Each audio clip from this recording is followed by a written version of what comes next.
குடியரசு தினம். இன்னைக்கு குடியரசு தினம். குடியரசு தினம் என்று சொன்னால் என்ன சொல்லுங்க. யாராவது வாலிபர்கள் படிக்கிறவங்க, நம்ம நாட்டுக்கு சுதந்திரம் கிடைத்த நாட்கள் நமக்கு ஆகஸ்ட்ல நமக்கு சுதந்திரம் கிடைத்தது. ஆனா சுதந்திரம் கிடைத்த பிற்பாடு அந்த நாட்டில், அதாவது நம்முடைய இந்தியா நாட்டில், தமிழ்நாட்டில் சென்னை குடி ஏற வேண்டும். அந்த வீட்டுக்கு குடி ஏறிட்டீங்களா, அந்த வீட்டுக்கு குடி போயிட்டீங்களான்னு கேட்பாங்க. அப்போ நம்ம நாட்டில் நம்ம குடி ஏறி நம்ம வீடு கட்டி வாழ சுதந்திரமாக அந்த நாட்கள்ல ஒரு கொடியை ஏற்றி குடியரசு தினம் எங்களுக்கு ஜெயிக்கிற நாள். அல்லேலூயா. பிள்ளைகள்லாம் நீங்கள் போயிட்டு வந்திருப்பீங்க. கர்த்தருக்கு ஸ்தோத்திரம். அப்படியாக இந்த குடியரசு தினம் என்ற இந்த நாளை நாம் தியானம் பண்ணும் பொழுது, நாட்டில் எல்லாரும், தமிழ்நாட்டிலும் இந்தியாவில் எல்லாரும் குடியரசு தினத்தை தியானம் பண்ணுவார்கள். நாமும் கூட அந்த தியானம் பண்ணுவோம். அது ஒரு நல்ல காரியம் தான். குடியரசு தினம் என்று நாம் பார்க்கிறோம். குடியரசு தினம் அல்லது குடி உரிமை மதிப்பு என்று நாம் பார்க்கிறோம். பைபிள்ல இருக்கா இந்த குடியரசு தினம் என்றதான வார்த்தை? பைபிள்ல இருக்கா என்று நாம் பார்க்கும்போது, கர்த்தருக்கு ஸ்தோத்திரம், இந்திய சுதந்திரமாக வாழ ஒரு குடி உரிமை தேவைப்படுகிறது. இந்தியர்கள், தேசத்தில் இருக்கிற ஜனங்கள் தேசத்தில் வாழ்வதற்கு ஒரு குடி உரிமை தேவை. அதுதான் என்ன தெரியுமா? Ration card. ரேஷன் கார்டு இருந்தால்தான் உங்களுக்கு ரேஷன் கிடைக்கும். அரிசி, பருப்பு, எண்ணெய், சர்க்கரை எல்லாம் கிடைக்கும். ரேஷன் கார்டு இருந்தால் தான் உங்களுக்கு எல்லாமே கிடைக்கும். குடியுடைய உரிமை, ஒரு குடும்பத்துடைய உரிமை. அதை உரிமை தொகை கூட கொடுக்குறாங்க. மாசம் 1000 ரூபாய் அரசாங்கம் ரேஷன் கார்டு இருந்தால் தான். அப்ப இந்த குடி உரிமை என்று நாம் பார்க்கும்போது, கர்த்தர் இந்தியாவுக்கு நமக்கு கொடுத்த எதிர்ப்பு சந்தோஷமா இருக்கிறீங்க. கைகளை தட்டி ஆளு நாமத்தை. சரி, இப்போ நாம் பிறக்கும் போது, ஹாஸ்பிட்டல்ல பிறக்கும் போது, மருத்துவமனையில பிறக்கும் போது பர்த் சர்டிபிகேட் கொடுக்குறாங்க இல்லையா? குடி உரிமை இங்க வாழ்வதற்கு. பிறந்த உடனே அந்த ரேஷன் கார்டு சேர்த்த உடனே எல்லா வசதிகளையும் நம்ம நாட்டுல நமக்கு கிடைக்கும். அதான் குடி. நம்ம குடும்பம் நடத்த குடியேற ஒரு உரிமையே நாடு, அரசாங்கம் தருகிறது. இது ஏசப்பாவுடைய காலத்துல இருந்துச்சா? கடவுள், நம்முடைய கடவுள் இயேசு ஆண்டவர் ஏதோ திடீர்னு அப்படி மாயமா வந்ததில்லை. ஏசப்பா நம்மளை போல மரியாதையுடைய வயிற்றில பிறந்து, அவருக்கும் குடி உரிமை எல்லாம் இருக்கு, அவருக்கும் ரேஷன் கார்டு இருக்கு, அவருக்கும் பிறந்த பர்த் சர்டிபிகேட் எல்லாம் இருக்கு. கர்த்தருக்கு ஸ்தோத்திரம். சிறிய சுருக்கமாக மாத்திரம் நாம் பார்ப்போம். ஏசப்பாவுடைய நாட்களிலே யோவான் 2ஆம் அதிகாரம் 1ஆம் வசனத்திலே நாம் படிக்கும் போது, மைக்கில் படிங்க. யோவான் 2ஆம் அதிகாரம் 1ஆம் வசனத்திலிருந்து 5ஆம் வசனம் வரைக்கும், லூக்கா 2ஆம் அதிகாரம் 1லிருந்து 5ஆம் வசனம் பார்க்கும்போது, ஏசப்பா தன்னுடைய தாயின் மரியாளுடைய வயிற்றிலே கர்ப்பத்தில் இருக்கும் பொழுது அவர் குடி உரிமை பெற்றுக் கொள்ளும்படியாக அங்கு புறப்பட்டு போகிறார்கள் என்று நாம் பார்க்கிறோம். அதை படிக்க கவனமா கேட்க. அந்நாட்களில் உலகமெங்கும் குடிமதிப்பு எழுதப்பட வேண்டும் என்று, உலகம் முழுவதும் எங்கும் குடிமதிப்பு, இந்த குடியரசு தினம் இருக்கிற இல்லையா, அது உலகம் முழுவதும் குடிமதிப்பு எழுதப்படும் போது அகஸ்திராயனால் கட்டளை பிறந்தது. சீரியா நாட்டிலே சிரேனியு என்பவன் தேசாதிபதியாய் இருந்த போது இந்த முதலாம் குடிமதிப்பு உண்டாயிற்று. அந்தபடி குடிமதிப்பு எழுதப்படும் வழிக்கு எல்லாரும் தங்கள் தங்கள் ஊர்களுக்கு போனார்கள். குடிமதிப்பு எழுத எல்லாரும் அவங்க ஊருக்கு போவாங்க. அதான் ஓட்டு போடும் போது பாத்தீங்கன்னா யார் எந்த ஊர்ல இருந்தாலும் அங்க வந்துருவாங்க. ஓட்டு போடும் போது பாத்தீங்கன்னா அவங்க ஊருக்கு வந்துருவாங்க. அப்ப குடிமதிப்பு எல்லாம் எழுத அவங்க ஊருக்கு போறாங்க. அப்பொழுது யோசேப்பும் தான் தாவீதின் வம்சத்தானும் குடும்பத்தானுமாய் இருந்தபடினாலே தனக்கு மனைவியாக நியமிக்கப்பட்டு கர்ப்பவதியான மரியாளுடனே குடி மதிப்பு எழுதப்படும்படி கலிலேயா உள்ள நாசரேத்தூரில் இருந்து யூதேயா நாட்டில் உள்ள பெத்லெகேம் என்னும் தாவீதின் ஊருக்கு போனான். பாருங்க, யோசேப்பு என்று சொன்னால் ஏசப்பாவுடைய அப்பா, மரியாள் என்று சொன்னா ஏசப்பாவுடைய அம்மா. ஏசப்பா மரியாள் அம்மா வயிற்றுக்குள்ள இருக்கும் பொழுது, தாய் வயிற்றுல கர்ப்பமா இருக்கிற உள்ள இருக்கிற வயிற்றுக்குள்ள, அந்த நேரத்துல குடி மதிப்பு எழுத வேண்டும். அப்ப எழுதப்படும் பொழுது குடி உரிமை நாசரேத் ஊர்ல இருந்து, அவங்க பக்கத்து ஊர்ல இருக்காங்க, நாசரேத் ஊர்ல இருந்து அங்க யூதேயா உள்ள பெத்லெகேமுக்கு போகிறாங்க. கர்ப்பமாக இருக்கும்போது, கர்ப்பவதியா இருக்கிறா, உள்ள இப்போ அப்போ பிறகு போகுது. இந்த பூமியில் ஏசப்பா வரப்போகிறாரு. குடி உரிமை எழுதும்படியாக ration card, Aadhaar card, voter card எழுதும்படியாக நாசரேத்திலிருந்து அவர் எங்க போறாரு? யூதேயாவில் உள்ள பெத்லெகேமுக்கு போறாரு குடி உரிமைக்காக. அங்க குடி உரிமை எழுதும் போது ஏசப்பா அங்க பிறந்தார். அல்லேலூயா. இப்ப ஏசப்பா எங்க பிறந்தாரு? பெத்லெகேம்ல. இப்ப எதுக்காக அங்க பிறந்தாரு? குடி உரிமை எழுத போனாரு. போற வழியில பிறந்துட்டாரு. ஏன்னா இது தீர்க்க தரிசன வார்த்தை, அவர் பெத்லெகேம்ல பிறந்தாரு. கர்த்தருக்கு ஸ்தோத்திரம். ஏசப்பாவுக்கே குடி உரிமை இருக்கு. அப்ப நமக்கு குடி உரிமை தேவை. அதனாலதான் இந்தியாவுல நம்ம குடி உரிமை கிடைச்சதுனால குடி அரசு தினம் கைகளை தட்டி ஆண்டவர் நாமத்தை மகிமைப்படுத்துவோம். பாத்தீங்களா? ஏசப்பா பிறக்கிறதுக்கு யூதேயா தேசத்துல பிறக்கும் போது, அவர் பிறந்த பொழுது குடி உரிமை மதிப்பு, நம்ம குடி உரிமை சொல்றோம், குடி அரசு தினம். இந்த குடி அரசு தினம் சொன்னா குடி உரிமை. ஆனா பைபிள்ல சொல்லப்பட்டிருக்கிறது குடி மதிப்பு. ஜனத்தொகை மதிப்பு எழுதுறாங்க இல்லையா? ஜனத்தொகை யார் யார் எங்க இருக்கிறீங்க? கர்த்தருக்கு ஸ்தோத்திரம். அருமையானவர்களே, இந்த குடி அரசு, இந்த கொடியேற்றுகிற ஒரு உரிமை நமக்கு இருக்கிறதுனாலதான் நம்ம நாட்டை சந்தோஷமா இருக்கு. நிறைய பேர் பணம் சம்பாதிக்க அயல் நாடுகளுக்கு, வெளிநாடுகளுக்கு போகிறார்கள், சம்பாதிக்கிறார்கள், கிரீன் கார்டு வாங்குறாங்க. குடி உரிமை அங்க இருக்க கிரீன் கார்டு நல்லா வாழ்ந்துட்டு இருக்காங்க. இப்போ அமெரிக்காவுல ட்ரம்ப் அவர்கள், இப்ப ஆட்சிக்கு வந்த ட்ரம்ப் அவர்கள் அதிபர் குடி உரிமையை இந்தியர்கள், வெளிநாட்டில இருந்து வந்த குடி உரிமை, அதாவது கிரீன் கார்டு இல்லாம கள்ளத்தனமாய் அந்த நாட்டில் போய் குடியேறினவர்களை அங்க இருக்கிற அரசாங்கம் எல்லாரையும் வெளியே விரட்டி கொண்டிருக்கிறது. இப்பொழுது 700 பேருக்கு மேல ஜெயிலில் அடைத்து விட்டார்கள். இன்றைக்கு ரிப்போர்ட் என்று சொல்லணும். அதாவது கள்ளத்தனமாய் அமெரிக்காவில் குடியேறினவர்களை அங்க இருக்கிற அரசாங்கம் பிடிச்சு இப்ப ஜெயில போட்டு, கள்ளத்தனமாய் வரக்கூடாது. ஒரு குடி உரிமை இங்க இருக்கிறவங்களுக்கு தான். அப்போ அமெரிக்கா நாட்டிலே கள்ளத்தனமா போக முடியல என்று சொன்னால், இந்த பூமியிலிருந்து பரலோகத்துக்கு போக முடியுமா? கள்ளத்தனமா போக முடியுமா? எப்படியாவது பரலோகத்துக்கு போயிடும், எப்படியாவது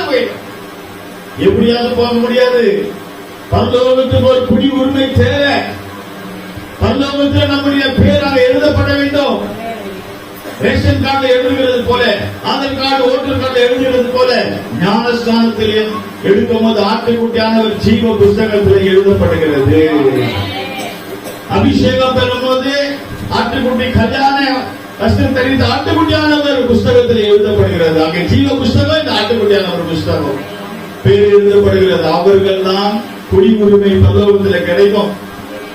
அமெரிக்காவுக்கே நம்ம போக முடியல, கள்ளத்தனமா போக முடியல, கிரீன் கார்டு இல்லாம, உரிமை இல்லாமல் அங்க வாழ முடியாதுன்னு சொன்னால், எதையோ ஆகாயத்துக்கு மேல இருக்கிற பரலோகத்திலே நாம இருக்க முடியுமா? பிரியமானவர்களே, ஆண்டவர் நாமம் மகிமைப்படுவது. சரி, இப்போ வேத வசனத்தின்படி தேவன் குடி உரிமையை மனிதனுக்கு எப்ப கொடுக்கிறார் என்று பார்க்கும்போது, முதல் அழகான பூமியை தேவன் உண்டாக்கி ஏதேன் தோட்டத்திலேயே ஆண்டவராக குடி உரிமையை கொடுக்கிறார் என்று பார்க்கும்போது, ஆதியே இருக்கிறது. ஏசப்பா காலத்துல மாத்திரமல்ல, ஆதாம் ஏவாளுடைய காலத்துல குடி உரிமை எல்லாம் தேவன் கொடுக்கிறார், அங்கீகாரம் கொடுக்கிறார்.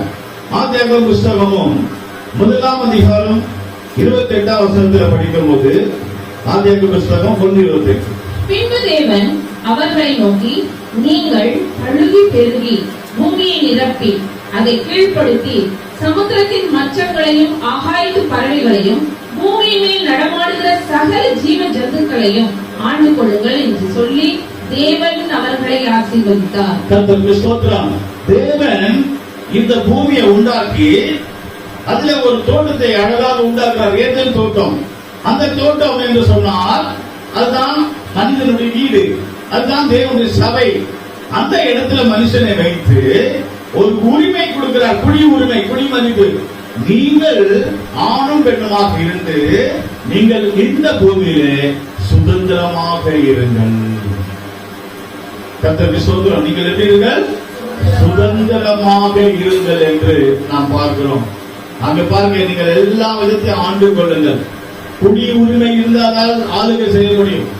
குடி உரிமை இருந்தால்தான் இந்த அந்த ஏஜென்ட் சந்தோஷமாக இருக்க முடியும். இங்கேயும் பாருங்க, எங்க போனாலும் ரேஷன் கார்டு கேட்கிறாங்களா இல்லையா, ஆதார் கார்டு கேட்கிறாங்க. அதாவது நம்முடைய என்ன குடி உரிமை, குடியரசு தினம். அப்ப குடி உரிமை. இந்த நாட்டில் நாங்க வாழ முடியும். ட்ரெயின்ல போகலாம், பஸ்ல போகலாம், எங்க வேணாலும் போகலாம், மார்க்கெட்டுக்கு போகலாம், ஹோட்டலுக்கு போகலாம், சாப்பிடலாம், எங்க வேணாலும் போகலாம், பீச்சுக்கு போகலாம், எங்க வேணாலும் போகலாம். எங்க நீங்க மாட்டினாலும் முதல் கேட்க வேண்டிய இடத்துல போலீஸ்கார் கேட்பாங்க, உன் ஆதார் கார்டு காட்டு. ஆதார் கார்டு இல்லைன்னா நீ தேச துரோகி, தேசத்துக்கு விரோதமான ஒரு துரோகி, உன்னை கொண்டு போய் ஜெயில போட்டுருவாங்க. அப்ப ஆதார் கார்டு, குடி உரிமையை காட்டணும். கர்த்தருக்கு ஸ்தோத்திரம். தேவன் ஏதேன் தோட்டத்துல குடி உரிமையை கொடுத்து நீங்கள் ஆளுகை செய்து பழகி பெருகி சந்தோஷமாக இருங்கள். ஆண்டவர் இன்றைக்கு நம்முடைய சபைக்கு இந்த குடியரசு தினத்துல குடி உரிமையை கொடுக்கிறார். சபையில சந்தோஷமாக இருங்கள், ஆவியில நிறுவுங்கள், அபிஷேகத்தில் நிறுவுங்கள், பாடலை பாடுங்கள், சபை பெருகின்றது என்று சொல்லுகிறார். ஏதேன் தோட்டத்தில் ஆண்டவர் பாருங்க, அந்த வசனத்தை இன்னொரு முறை வாசிக்கும் போது கவனமாக கேளுங்க. தேவன் மனிதனுக்கு உரிமையை கொடுக்கிறார். பின்பு தேவன் அவர்களை நோக்கி, நீங்கள் பழுகி பெருகி பூமியை நிரப்பி அதை கீழ்ப்படுத்தி சமுத்திரத்தின் மச்சங்களையும் ஆகாயத்து பறவைகளையும் பூமியின் மேல் நடமாடுகிற சகல ஜீவ ஜந்துக்களையும் ஆண்டு கொள்ளுங்கள் என்று சொல்லி தேவன் அவர்களை ஆசீர்வதித்தார். தேவன் சொல்லுகிறார், ஆகாயத்து பறவைகளை ஆண்டு கொள்ளுங்கள், மச்சங்களை, மச்சம் சொன்னா கடல்ல இருக்கிற மீன்கள் எல்லாம் நீங்கள் புசிக்கலாம், ஆண்டு கொள்ளுங்கள், மிருகங்களை எல்லாத்தையும் நீங்கள் ஆண்டு கொள்ளுங்கள் சொல்லி தேவன் குடி உரிமையே இந்த குடியரசு தினத்தில் கொடுக்கிறது போல ஒரு குடி உரிமையை கொடுத்து ஆசீர்வதிக்கிறார். மனிதனுக்கு எவ்வளவு ஆசீர்வாதம். தேவ தூதருக்கு இந்த குடி உரிமையை கொடுக்கல. தேவன் உண்டாக்கின தேவ தூதருக்கு குடி உரிமையை கொடுக்கல. நீங்க வீடு கட்டி வாழுங்க, மாடி வீடு கட்டுங்க, பைக் போட்டுங்க, மியூசிக் வாசிங்க, கை தட்டுங்க, முழங்கால் போட்டு ஆராதனை பண்ணுங்க, எங்க வேணாலும் போறாங்க. தேவ தூதருக்கு குடி உரிமை கொடுக்கல. ஆனால் மண்ணினால உண்டாக்கின மனுஷனுக்கு குடி உரிமையை கொடுத்து தேவன் ஆசீர்வதிக்கிறார். தெரியுமா? சுதந்திரம். நான் உங்களை கை தட்டு சொல்லலையே, ஏன் தட்டுனீங்க? இதுதான் சுதந்திரம், இதுதான் குடியரசு தினம், இதுதான் தேவன் கொடுத்த ஆளுகை. யாரும் நமக்கு சொல்ல வேண்டிய அவசியம் இல்லை. நாம் இஷ்டம் போல கை தட்டலாம், இஷ்டம் போல சாப்பிடலாம், இஷ்டம் போல பாட்டு பாடலாம், நினைச்ச பாட்டு பாடலாம், தேவனை ஆராதிக்கலாம். தேவனை ஆராதிக்க யாரையும் கேட்க வேண்டிய அவசியம் இல்லை. குடி உரிமை. தேவாதி தேவனை ஆராதிக்க முடியாத ஒரு உரிமையை கொடுத்திருக்கிறார். கர்த்தருக்கு ஸ்தோத்திரம். அருமையானவர்களே, ஆதி நாட்கள் இருந்து குடி உரிமையை இந்த குடியரசு தினத்தில் கொடுக்கிறது போல அங்கேயும் தேவன் அவர்களை ஆசீர்வதித்தார் என்று பார்க்கிறோம். இன்றைக்கு ஸ்கூல்ல, காலேஜில், பல இடங்கள்ல பாருங்க, குடியரசு தினம் என்று சொல்லி அவர்கள் கொடி ஏற்றி பிள்ளைகள் என்ன செய்கிறார்கள்? வருகிற அதிகாரிகள், ஆபீசர்கள், ஐஏஎஸ் ஆபீசர், கலெக்டர், மினிஸ்டர் என்ன செய்கிறார்கள்? பிள்ளைகளை ஆசீர்வதிக்கிறார்கள். இதைத்தான் கர்த்தர் செய்தார். ஏதேன் தோட்டத்திலே குடி உரிமையை கொடுத்து உங்களுக்கு உரிமை இருக்கு. இந்த தோட்டத்திலே நீங்க இருக்கலாம். பிசாசுக்கு உரிமை இல்ல, அவன் உள்ள வர முடியாது. நீங்கள் கவனமாக இருங்கள். அவனுக்கு பிசாசுக்கு உரிமை கொடுக்கல. ஏதேன் தோட்டத்தில் வாழ அவன் திருடனை போல வருவான், அவன் கள்ளத்தனமாக வருவான். நீங்கள் கவனமாக இருக்க வேண்டும். உங்களுக்கு தான் நான் குடி உரிமையை கொடுக்கிறேன் என்று தேவன் அவர்களை ஆசீர்வதித்தார். கர்த்தருக்கு ஸ்தோத்திரம். அந்த பிசாசு தான் ஏதேன் தோட்டத்தில் கள்ளத்தனமா உள்ள வந்து அவர்களை கெடுத்தது போல இன்றைக்கும் இந்தியா நாட்டிலும் அமெரிக்காவிலும் பல இடங்களிலும் தேச துரோகிகள் தேசத்துக்குள்ள ஊடுருவி பாய்கிறார்கள். தேசத்தை நாசம் பண்ண, தேச ஜனங்களை நாசம் பண்ண, தேசத்தில் அறிவை கொண்டு வர அவர்களுக்கு கிரீன் கார்டு இல்ல, ரேஷன் கார்டு இல்ல, குடி உரிமை இல்லை. ஆனாலும் பிசாசை போல கள்ளத்தனமாய் நாட்டுக்குள்ள வந்து அலங்கரிக்கிறார்கள். இதுதான் சாத்தான் அங்கே செய்தான். ஏதேன் தோட்டத்தை கெடுத்தவன் பிசாசு, நாட்டை கெடுக்கிறவன் பிசாசை போல இருக்கிற கள்ளத்தனமாக இருக்கிற சாத்தான். கவனமாக இருக்க வேண்டும். ஏதேன் தோட்டத்தில் குடி உரிமையை கொடுத்து நீ கவனமாக தோட்டத்தை பாதுகாக்கவும் பயன்படுத்தவும் கவனமாக என்று சொல்கிறார். இன்றைக்கும் ஆண்டவர் உங்களுக்கு குடி உரிமையை கொடுத்து சபையிலே கவனமாக இருங்கள், உங்கள் குடும்பத்திலே கவனமாக இருங்கள். சபைக்கு விரோதமாக எழுப்புகிற பிசாசு வருவார். உங்கள் குடும்பத்தை கலைக்க, புருஷ மனைவி பிரச்சனைகளை உங்களுக்கு பெருசாக்க, உங்க ரெண்டு பேரையும் பிரிவினை உண்டாக்க, குடும்பத்தில் பிரச்சனைகளை உண்டாக்க சாத்தான் கள்ளத்தனமா உங்க குடும்பத்தில் வருவான். ஆனா நீ அவனை கரெக்டா கண்டுபிடிச்சு வெளியே இறக்கி விடணும்.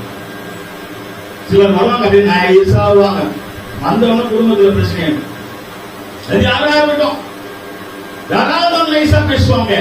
உங்க வீட்டுக்காரர் இருக்காரு, உங்க மனைவி இருக்காங்க, அப்படி இப்படி நைசா ஏதாவது பேசுவாங்க, போட்டு போயிடுவாங்க. அங்க பிரிவினை உண்டாகும். கவனமாக இருக்க வேண்டும். சாத்தான் வந்து ஏதேன் தோட்டத்துல ஆணும் பெண்ணும் இருக்கிற புருஷன் கணவன் மனைவி இருக்கிற இடத்துல உள்ள புகுந்து பிரிவினை உண்டாக்குறான். அவன் நான் பிசாசு. இன்றைக்கும் சாத்தான் அவனுடைய சத்தத்து கவனமாக இருக்க வேண்டும், வருவான். இந்த வாரம் நீ போகாத, அடுத்த வாரம் போ, அடுத்த வாரம் போயிடு, அடுத்த வாரம் போயிடு உன்னை ஏமாத்துவான். போடா சாத்தானே, சாத்தானுடைய சத்தத்துக்கு செவி கொடுக்கூடாது. கர்த்தர் எனக்கு குடி உரிமையை கொடுத்திருக்கிறார். சபையில என்னுடைய இடம் ஒண்ணு இருக்கு. நான் போறேன்னா வேற உட்காந்துருவாங்க. அதனால என் இடத்துல நான் உட்கார போறேன். எனக்கு ஒரு குடி உரிமை இருக்கு, எனக்கு ஒரு ஞானஸ்தானம் இருக்கு, எனக்கு ஒரு அபிஷேகம் இருக்கு. என் வீட்டுல, என் குடும்பத்துல, என் ஊர்ல, என் தேசத்துல ஒரு குடி உரிமை உண்டு. கர்த்தர் கொடுத்திருக்கிறார். ஹல்லேலூயா. சரி, இது பூமிக்குரிய காரியங்கள். சிலர் இந்த குடி மதித்த குடி உரிமை எங்கேயே வச்சுட்டு இருப்பாங்க. அவர்களுக்கு பரலோக தரிசனமே கிடையாது. உங்களுக்கு வாட்ஸ்அப்ல அந்த கேள்வி கொஸ்டின் அதுல போட்டிருக்கிறேன், ஸ்டேட்டஸ்ல போட்டிருக்கிறேன். அதாவது இதனுடைய சப்ஜெக்ட் என்னவென்று சொன்னால் அரசு தினம் குடி உரிமை. இதான் என்னுடைய சப்ஜெக்ட். அதுக்கு ஒரு கொஸ்டின், நம்முடைய குடியிருப்பு எங்கே? கொஸ்டின் பாத்தீங்கன்னா தெரியும். நம்முடைய குடியிருப்பு எங்கே சொல்லப்பட்டிருக்கிறது? இந்த பூமியிலா அல்லது பரலோகத்தில்? வேதத்தில் பார்க்கிறோம் பிரியமானவர்கள். நிறைய பேர் பூமிக்குரிய காரியத்தையே நினைக்கிறாங்க. குடியுரிமை கிடைச்சதுதான் உண்மைதான், குடியுரிமை கிடைச்சாச்சு. ஆனா இந்த பூமியிலே நினைச்சு வாழ்ந்துட்டு இருப்பாங்க. அல்ல, ஆவிக்குரிய பார்க்கமாக நம்முடைய குடியிருப்பு எங்க தெரியுமா? இந்த பூமி அல்ல. 50 வருஷம் வாழ்வோமா இந்த பூமியில? 60 வருஷம் வாழ்வோமா? 70 வருஷம் வாழ்வோமா? அதுக்கப்புறம் நம்ம எங்க போவோம்?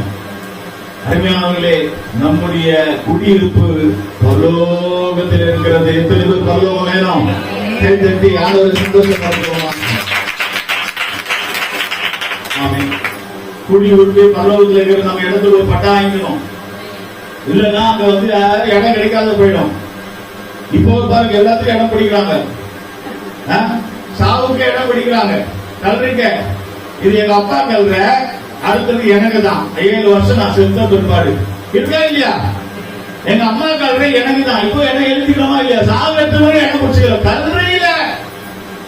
அப்ப நம்ம என்ன செய்யணும்? எல்லாத்துக்கும் இடம் பிடிக்கிறோம் இல்லையா?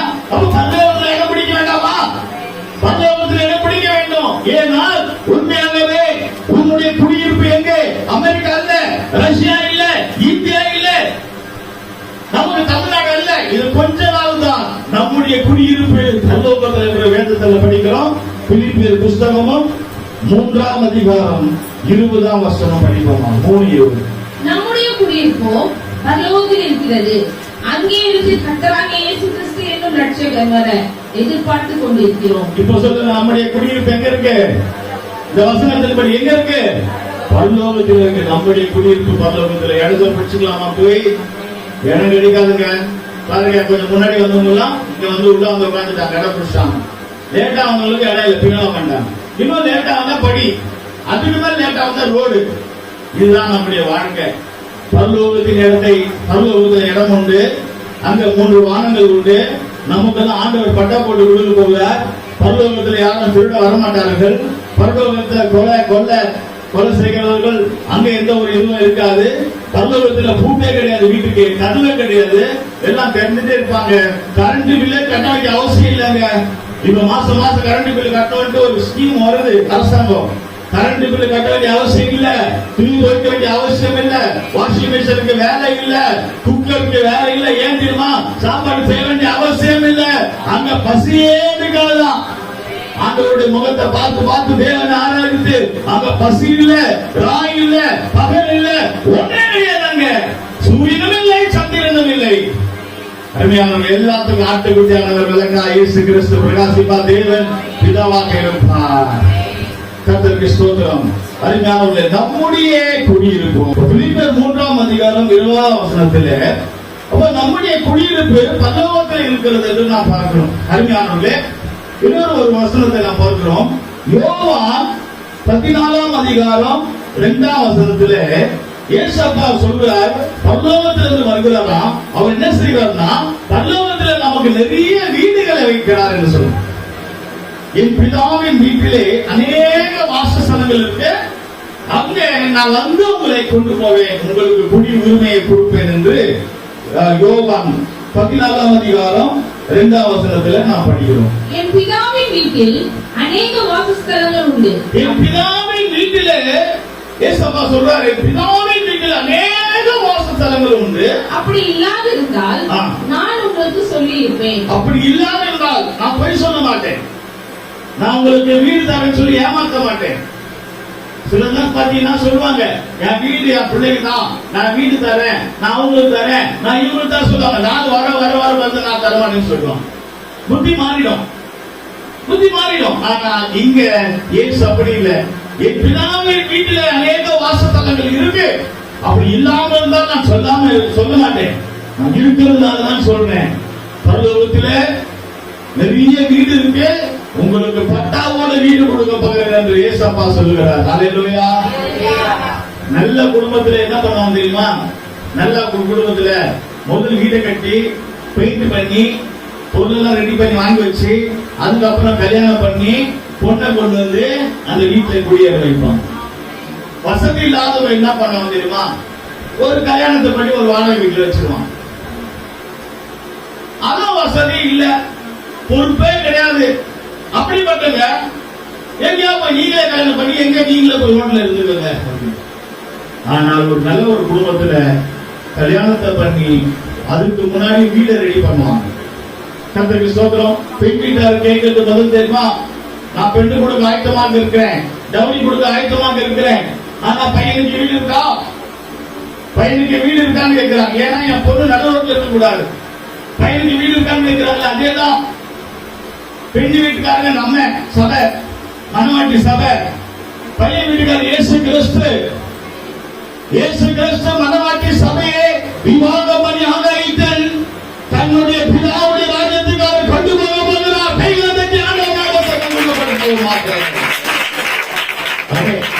அநேக வாசஸ்தலங்கள் இருக்கு என்று சொல்லியிருக்கார்.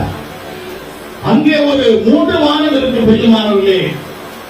3வது வானம் தான் எருசலேம் சீயோன், 2வது வானம் புதிய வானம், பழைய ஏற்பாடு பரிசுத்தவான்கள் ரத்த சாட்சியா இருக்கிறவர்களுக்கு, 1வது வானம் புதிய பூமி ரட்சிக்கப்பட்டவர்களுக்கு. அருமையானவர்களே, நாம் பார்க்கிறோம் பரலோகத்திலே வானங்கள் தனித்தனியாக வைத்திருக்கிறார். 3 வானம். அங்கே இடங்கள் இருக்கு. ஊழியம் செய்கிறவர்களுக்கு தேவன் உன்னதமான இடத்தை தரப்போகிறார். கர்த்தருக்காக ஜீவிக்கிறவர்களுக்கு மேலான இடத்தை தரப்போகிறார். சபையில கூட எத்தனையோ பேர் ஊழியர்கள் செய்கிறார்கள், பணிவிட ஊழியர் செய்கிறார்கள், சுத்தம் செய்கிறார்கள். உங்களுக்கு இந்த பூமியிலே இந்த குடியிருப்பு இருக்கிற இடத்துல உங்களுக்கு வெகுமதி இல்லாம விட்டாலும் கூட பரலோகத்தில் தேவன் உங்களுக்கு குடி உரிமையோட வெகுமதி பட்டாவோட வீடு கொடுக்க போகிறார். ஹல்லேலூயா. எத்தனை பேர் பரலோக வீடு பிடிக்க போறீங்க? இங்க 50 வருஷம் இல்ல, 60 வருஷம் இல்ல, பரலோகத்தின் வாழ்க்கை, பரலோகத்தில் வீடு, யுகமாக தேவன் நமக்கு வீடு கொடுக்க போகிறார். அங்க பட்டாவை சேர்த்து கொடுக்க போகிறார். யாருக்கு என்னென்ன வீடு வேண்டுமோ இப்போதே நாம் ரெஜிஸ்டர் செய்ய வேண்டும். பிரியமானவர்களே, இப்போதே நம்முடைய இடத்தை புக் செய்ய வேண்டும். அருமையானவர்களே, கர்த்தர் நமக்கு பரலோகத்தில் இடத்தை தருகிறார். சொல்கிறார், என் பிதாவின் வீட்டில அநேக வாசஸ்தலங்கள் உண்டு. இந்த பூமியில வீடு இல்லைன்னா பரவாயில்ல, இந்த பூமியில நம்ம குடிசையில் இருந்தாலும் பரவாயில்ல, இந்த பூமியில ஓடு வீட்டுல இருந்தாலும் பரவாயில்ல, ஆனால் பரலோகத்திலே தங்கத்தினால செய்யப்பட்ட மாளிகை தேவன் தரப்போகிறார். தங்க மாளிகை. கர்த்தருக்கு ஸ்தோத்திரம். அருமையானவர்களே, நீங்கள் யோசித்து பாருங்கள். கொஞ்சம் தங்கம் வாங்குறதுக்கு எவ்வளவு கஷ்டமாக இருக்கிறது.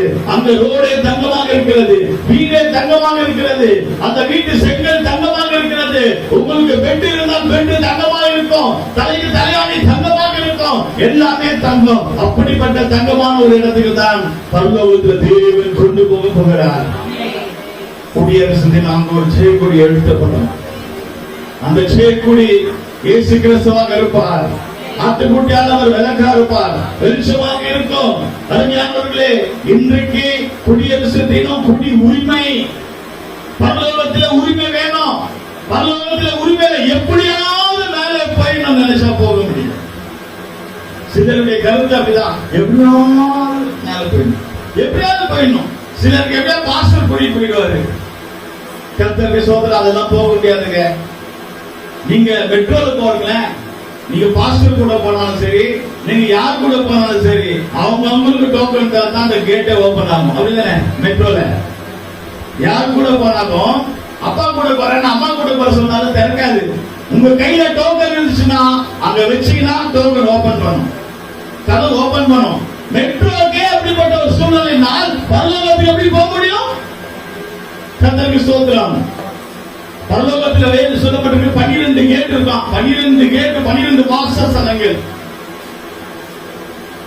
எப்படி போகுது? ஒரு சிறிய கதை இருக்கு. இந்த பூனை, ஒரு பூனைக்கு இந்த பூனை கண்ண முன்னா பூலோகமே இருந்துட்டு சொல்லுவாங்க இல்லையா? அந்த பூனை அவங்க ரொம்ப உஷாரா இருக்கும். பாவமான மூஞ்சி வச்சுக்கிட்டு டக்குன்னு உள்ள போய் பால் எல்லாம் குடிச்சிட்டு வந்து, பாவமான மூஞ்சி வச்சுட்டு வீட்டுக்குள்ள போய் கரவடெல்லாம் கொண்டு வந்து, பாவமான மூஞ்சி வச்சுட்டு வீட்டுல மீன் வச்சிருப்பாங்க, அந்த மீன் எல்லாம் எடுத்துட்டு வந்து.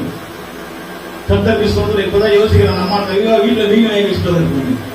இந்த பூனை என்ன பண்ணிச்சான், ஒரு நாள் நான் பரலோகத்துக்கு போகும்போது கருவாடு கொண்டு போயிடுவேன். ஏன்னா பரலோகத்துல கருவாடு கிடைக்காதுல்ல, அதனால எப்படி கருவாடை கொண்டு போகுது.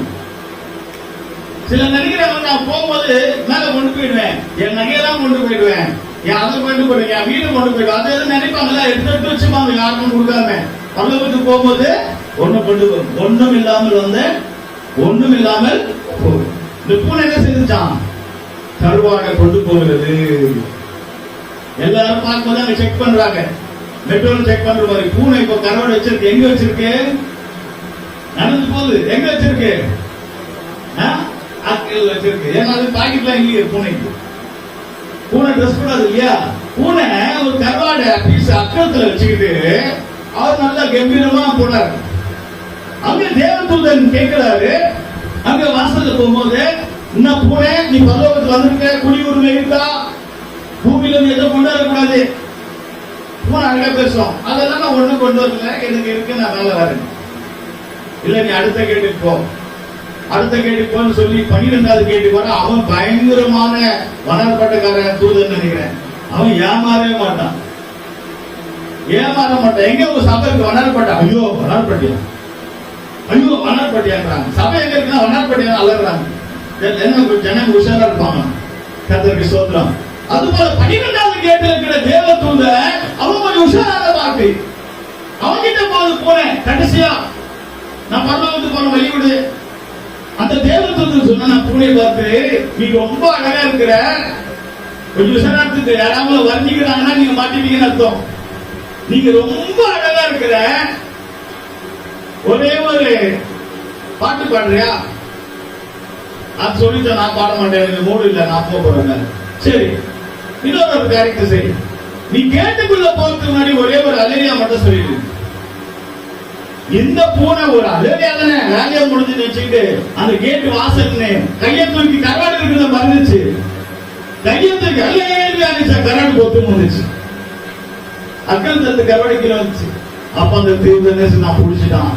பூமியில இருக்கிற பொருளை இங்க கொண்டு வர முடியாது, நீ திரும்பி போ. இந்த பூமி ஒரு சொந்தம் இல்ல, இந்த பூமியில இருக்கிற இந்த பொருள் சொந்தம் இல்ல. குடி உரிமை கிடைத்தது உண்மை, இந்த பூமியில வாழ்வதற்காக குடி உரிமை. உங்களுடைய குடியுரிமை இந்த பூமியிலயா அல்லது வரப்போற நித்திய ராஜ்ய பரலோகத்திலயா? இன்றைக்கு மரித்தால் எங்க போவோம்? பரலோகத்திலே நம்ம குடியுரிமை உண்டா? பரலோகத்திலே நமக்கு ration card, ID card, Aadhaar card, voter card இருக்கா?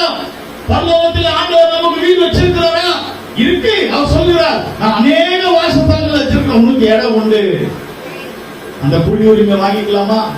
எப்படி வாங்க முடியும்? ஞானஸ்தானத்தினாலும் அபிஷேகத்தினாலும் அதை வாங்கிக் கொள்ள முடியும். கருவாடு மாத்திரமல்ல, எந்த ஒரு பொருள் இந்த பூமியிலிருந்து கொண்டு போக முடியாது.